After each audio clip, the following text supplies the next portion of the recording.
Saudara-saudaraku sekalian,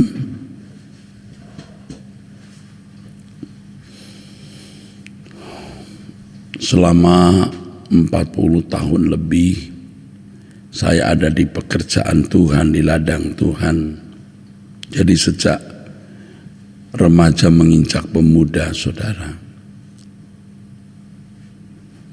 bertemu, bersentuhan, berinteraksi dengan banyak orang di dalam gereja, mengamati hidup banyak orang. Tetapi terutama yang paling banyak saya amati diri saya sendiri. Tentu yang paling saya kenal. Yang paling saya kenal.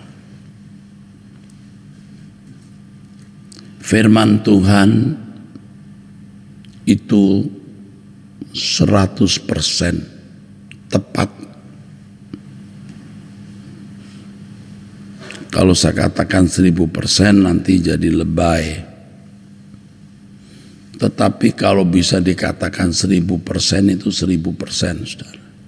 Jadi tidak ada melesetnya sedikit pun, saudaraku. Ketepatan firman Tuhan itu ketepatan Allah Bapa yang maha sempurna dan maha bijaksana. Kalau kita percaya kepada Tuhan, Allah Bapa kita, kita juga harus percaya apa yang firman Tuhan ajarkan kepada kita. Satu hal yang pasti, Allah itu sangat baik. Sangat baik, sangat baik. Orang yang benar-benar hidup menuruti kehendak Allah,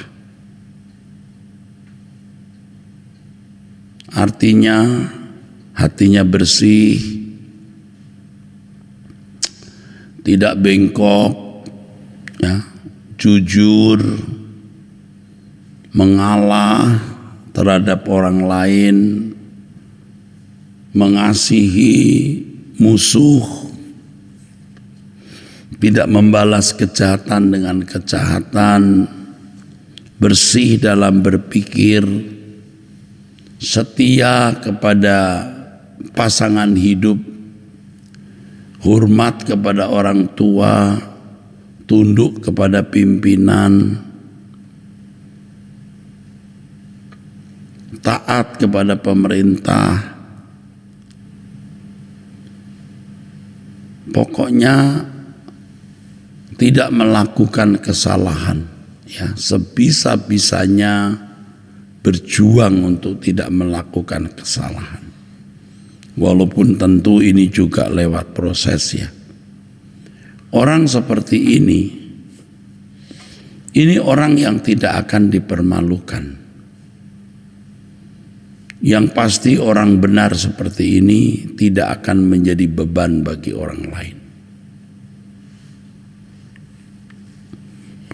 Memang kadang sementara waktu kita jadi beban bagi orang lain. Tuhan memang mengizinkan kita kekurangan dan orang lain menolong kita. Supaya itu menjadi pelajaran, lain kali, lain waktu kita juga melihat orang lain yang punya beban dan kita ikut memikul. Kalau tidak pernah susah, tidak pernah punya beban, tidak pernah punya persoalan, kita tidak bisa menghayati beban dan persoalan orang lain. Benar, saudaraku. Tuhan izinkan kita ada dalam keadaan sulit, membutuhkan pertolongan orang lain, supaya kita juga bisa merasakan bagaimana orang memiliki persoalan, kebutuhan, saudaraku. Tetapi tidak terus-menerus begitu. Tidak terus-menerus begitu. Tidak terus-menerus. Kalau sampai kita terus-menerus jadi beban bagi orang lain, itu ada yang salah. pasti ada yang salah dalam hidup kita. Makanya kita harus bertobat, saudaraku. Ya. Akhirnya kita lama-lama nih jadi benalu. Bagaimana kita bisa menjadi pelayan Tuhan kalau kita sendiri menyusahkan orang terus-menerus. Bisa sementara waktu kita menyusahkan orang supaya orang yang disusahkan itu bisa menghayati susahnya orang. Maksud saya supaya kita yang mengalami kesusahan ini satu kali bisa menghayati kesusahan orang lain. Jadi kita itu pasti diizinkan Tuhan mengalami kesusahan. Saya juga mengalami kesusahan, kesulitan, penderitaan, kemiskinan, waktu muda, kesepian, tidak punya siapa-siapa. Supaya saya bisa menghayati kalau orang lain punya kesulitan. Tuhan taruh saya menjadi kepala asrama dulu, ya. Saya lihat mahasiswa yang dari daerah, yang tidak punya orang tua, yang hidupnya susah. Saya bisa mengerti. Kenapa? Karena saya pernah jadi mahasiswa yang bukan miskin ya saudara, sangat miskin. Sangat miskin. Celana cuma 2. Ya saudara, cuman sebenarnya 3. Yang satu saya berikan teman saya orang Irian. Beli bubur kacang hijau saja enggak bisa, saudara. Pulang pelayanan kadang-kadang lapar, enggak ada makanan. Tidak ada nasi bekas yang ditumpuk, dikumpulkan karena tidak dimakan oleh mahasiswa saya makan. Udah kayak anjing aja ya rasanya. Jadi nasi yang udah campur kuah itu dicampur. Jadi menghayati kemiskinan, menghayati kesusahan ya. Kalau naik bus dari Tanah Abang ke Petamburan itu saya jalan kaki karena sudah tidak punya uang. Atau saya numpang Bimo. Numpang Bimo waktu itu ada Bimo. Tapi tidak numpang di dalam, saya mesti berdiri di belakang Bimo. Sudah capek dari Bekasi sampai kadang-kadang Bekasi juga numpang, lapar. Jadi saya bisa menghayati kemiskinan orang, saudara.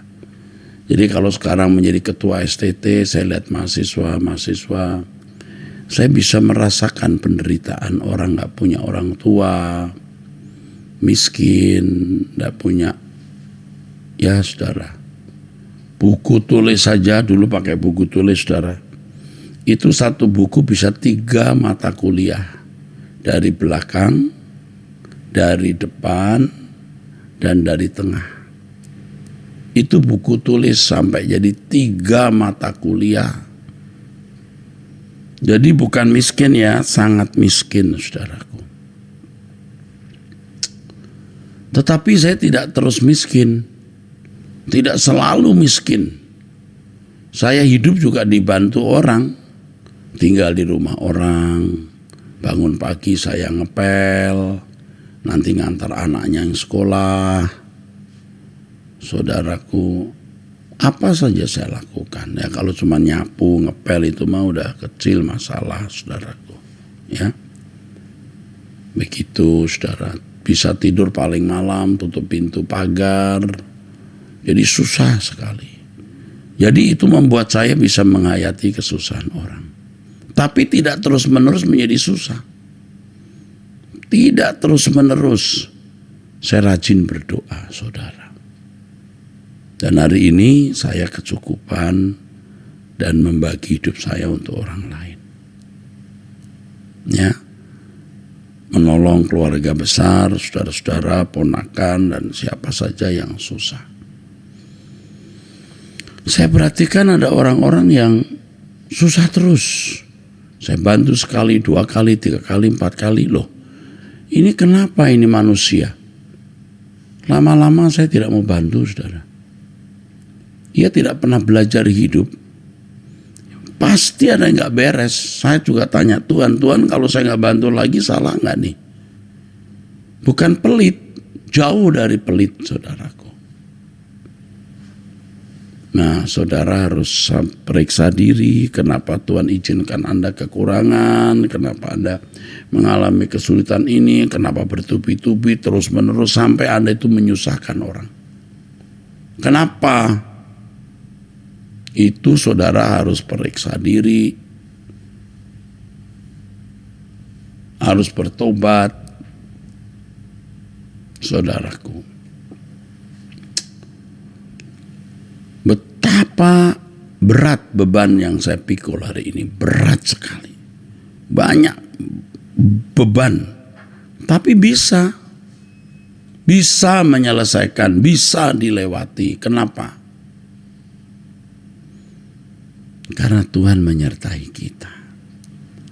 Kita bukan orang yang sudah sempurna, tapi kita itu tidak mau berbuat salah. Tidak mau berbuat salah. Bisa salah, bukan nggak bisa. Tapi jangan berbuat salah. Dan tiap hari kita harus bertumbuh, makin suci, makin benar, begitu. Firman Tuhan mengatakan orang yang berharap Tuhan itu tidak dipermalukan. Tapi bagaimana Anda berharap kalau Anda menjadi orang yang sembarangan hidup? Ya. Ini tolong diperhatikan ya saudara. Ya, ada jemaat yang selalu bikin masalah. Saudaraku, ya. Ada saja, ya.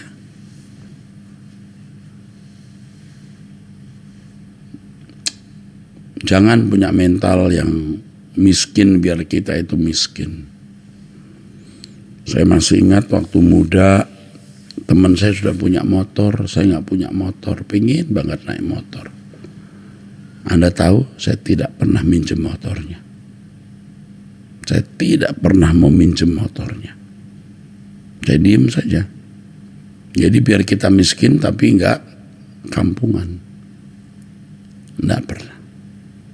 Utang uang orang, wah udah pantang banget rasanya. Nggak akan.